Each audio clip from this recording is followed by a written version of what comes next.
اس ربیع الاول شریف کے ابتدا کی پہلا خطاب ہے، میں آپ کے سامنے کر رہا ہوں۔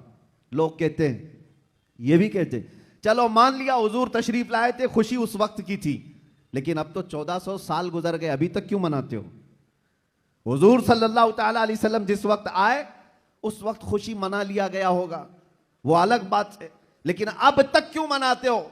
جواب سنو میرے عزیزو، اس لیے کہ عام لوگوں کی بات الگ ہے، مصطفیٰ کی بات الگ ہے۔ وہ عام لوگوں میں سے نہیں ہے۔ اس پوری کائنات میں ایک مثال آپ کو دیتا ہوں، چاہے ہمارے اس سٹیج کی مثال لے لو، اس پنڈال کی لے لو، یا کسی کی شادی کی مثال۔ کسی کے ہاں شادی ہو رہی ہے، آپ کے بھائی کی، بہن کی، کسی کی بھی، ہال بک کیا آپ نے، پورا سجایا، لائٹ لگایا اور بہت کچھ آپ نے سجاوٹ کے ساتھ، کرسی رکھی، ممبر سجایا، دعوت دیا، براتیوں کو بلایا، اور اس کے بعد ہوا کیا؟ شام تک یہ محفل چلتی ہے، یا ممبئی میں رات کی شادیاں ہوتی ہیں۔ جب محفل ختم ہو جائے تو ساری چیزیں اٹھا لی جاتی ہیں، یعنی جو سجایا گیا تھا وہ سب اٹھا دیا جاتا ہے، کرسیاں بھی ہٹ جاتی ہیں، باراتی بھی چلے جاتے ہیں، کمکمے لگے تھے، لائٹنگ لگی تھی، جھومر لگے تھے، وہ سب نکال لیے جاتے ہیں۔ پوچھو ہال والے سے، کیوں؟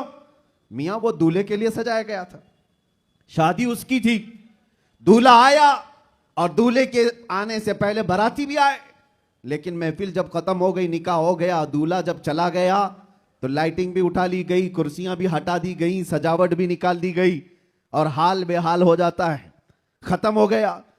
یہ ایک مثال دے رہا ہوں، دنیا میں ایک دستور ہے یا نہیں، جس کے ہاں بھی شادی بیاہ وغیرہ کچھ ہو، جس کے لیے سجایا جاتا ہے، جب تک وہ بیٹھا ہے تب تک کی سجاوٹ ہے، اور دولہا جب چلا جائے تو سجاوٹ نہیں رہتی، نکال دی جاتی ہے۔ ایک دن زیادہ سے زیادہ دوسرے دن ہو سکتا ہے، پنڈال بھی ہٹا دیے جاتے ہیں۔ یہ مثال ذہن میں رکھو اور پھر اس کائنات کو دیکھو، یہ کائنات کس کے لیے سجائی گئی ہے؟ یہ زمین کا بچھونا کس کے لیے تھا؟ یہ آسمان کس کے لیے تانا گیا تھا؟ اس میں جھلملاتے ہوئے ستارے اور چاند سورج کس کے لیے بنائے گئے تھے؟ خود حدیث پاک میں ہے، اللہ کے نبی فرماتے ہیں، یہ رب تعالیٰ کا فرمان ہے، لولاک لما خلقت الدنیا والافلاک والارضین، اے رسول اگر آپ کو پیدا کرنا نہ ہوتا تو نہ میں زمین بناتا، نہ آسمان بناتا، نہ اس کائنات کو بناتا۔ پتہ یہ چلا کہ جو کچھ بھی بنا ہے وہ مصطفیٰ کے لیے بنا ہے، وہ جو نہ تھے تو اور وہ جو نہ ہو تو۔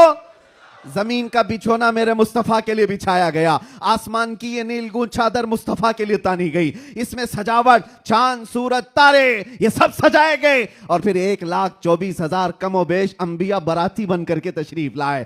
ہر آنے والا نبی مصطفیٰ کے آنے کے قصیدے پڑھتا تھا، بعد آنے والے آخری نبی کی بشارتیں دیتا تھا۔ اب سنو میرے عزیزو، یہ درختوں کی سجاوٹ، یہ سمندروں کی لہریں، یہ ندیوں کی بہاریں، اور جو کچھ بھی دنیا میں سجاوٹ ہے، پتا تو یہ چلا یہ مصطفیٰ کے لیے ہے، یہ حضور کے لیے سجایا گیا۔ انبیاء کی یہ بارات آئی 1,24,000 کم و بیش، وہ آخری نبی کے آنے کی بشارت سنانے کے لیے آتے رہے۔ بات تو صحیح ہے، سب کچھ بنا مصطفیٰ کے لیے۔ اب وہ کائنات کا دولہا آمنہ کی گود میں 12 ربیع الاول کو تشریف لاتا ہے، وہ کائنات کا آقا و مولا مکہ میں 53 سال گزارا، مدینہ طیبہ میں 10 سال گزارا۔ اب جیسے کہ میں نے دستور کے اعتبار سے مثال دے کر کے دنیا میں بتایا تھا، 63 سال کی عمر ہونے کے بعد رسول پاک صلی اللہ تعالیٰ علیہ وسلم اس دار فانی سے رخصت ہو جاتے ہیں، چلے گئے، ہماری آنکھوں سے پوشیدہ ہوئے۔ اب دنیا کا یہی تو سوال ہے، لوگوں کا یہی تو سوال ہے کہ جب نبی پاک تشریف لائے تھے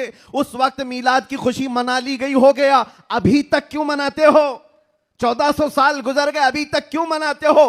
ان کے جواب کے لیے میں نے اتنی ساری تمہید باندھی ہے۔ ان کو یہ کہتا ہوں، یہ دنیا کی مثال الگ ہے، جب دولہا اٹھ کر کے چلا جاتا ہے تو سجاوٹ بھی ختم ہوتی ہے۔ ہم نے دیکھا زمین ابھی بھی باقی ہے، آسمان ابھی بھی باقی ہے، چاند سورج کی روشنیاں ابھی بھی جھلملا رہی ہیں، نہ درخت کم ہوئے، نہ سمندروں کی لہریں کم ہوئی، نہ دریاؤں کی طغیانیاں۔ اس کائنات کی رنگ و روشن اور جو بھی چمک ہے اسی طرح برقرار ہے۔ پتہ کیا چلا؟ چاند سے پوچھو، ستاروں سے پوچھو، سورج سے پوچھو، زمین و آسمان کے اس پورے تانے بانے کو پوچھو، ابھی تک تم کیوں باقی ہو؟ دولہا تو چلا گیا, دولہے کے لیے جو چیز سجائی جاتی ہے جب دولہا جاتا ہے تو سجاوٹ بھی چلی جاتی ہے. ان سے پوچھو ابھی تک تم کیوں باقی ہو؟ زمین بھی تمہیں تھپڑ مار کر کہے گی, آسمان بھی پکار کر کہے گا, نادان تو کیا سمجھتا ہے؟ اس رسول پاک کو چلے گئے نہیں گئے, تو زندہ ہے واللہ, تو زندہ ہے واللہ, میری چشم عالم سے چھپ جانے والا. سبحان اللہ.